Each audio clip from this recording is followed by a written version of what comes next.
Бізде Қазақстанның көп ұлтты екендігіне байланысты азаматтық қоғам құру керек деген мәселені көбірек айтат жүрді. Ал енді мен айтар едім, біз ұлттық мемлекет құруымыз керек. Ұлттық дегенде бұл тек қана қазақ халқының ғана емес, осы Қазақстанды мекендейтін басқа ұлттардың да жағдайын жақсарту.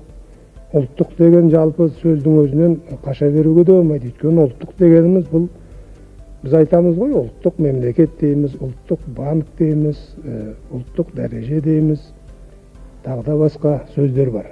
Осы ұлттық пен ұлтшылдықтың арасындағы айырмашылықты біздің көпшілік азаматтар біле бермейді да, сондықтан осының төңірегінде көптеген сөздер айтылды соңғы кезде. Ұлттық және ұлтшылдық деген түсініктер ол ұлтын сүйгеннің бәрін ұлтшыл деп қарауға болмайтынынан туған нәрсе. Өкінішке орай бізде көпшілік жағдайда осының төңірегінде бұрын сөз айтылғанда жаңа ұлт деген сөз шыққанның бәрін ұлтшыл қылып, соған айдар тағатын жағдайды басымыздан кешірдік қой осыдан біраз ғана бұрын. Ал ұлтын сүймеген адам өзгені құрмет тұтады дегенге мен жеке өз басым сенбеймін. Әлем жаңа қазақта бір сөз бар, жақыныңды жаттай сыйла, жат бойынан түңілсін деген. Бұл әңгіме босқа айтылмаған нәрсе.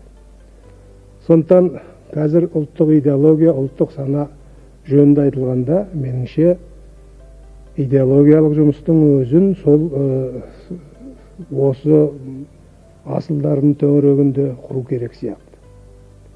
Әйтпесе қайда бара жатырмыз, қандай болады, елдің тағдыры, қандай қоғам құрып жатырмыз деген көп нәрселерге қазір жауап беріле бермейді. Сондықтан да әркім әртүрлі нәрселер айтып жүр.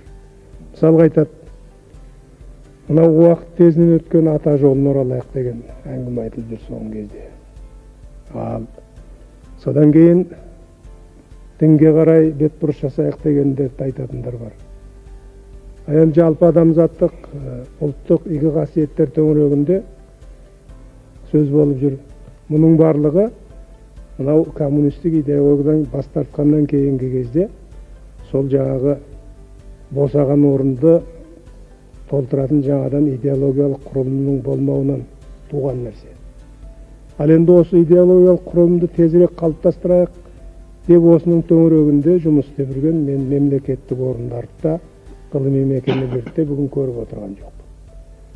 Ал енді бір жақсысы, қуанышты жағдай, жақында президенттің кеңсесінде осы мәселелер бойынша жиналыс өткізді. Сіз оған қатыстыңыз, оны естідік.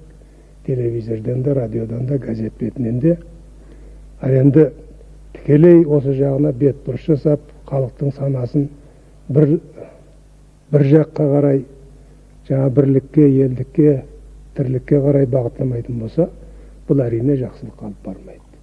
Мен айтайын дегенім осы еді.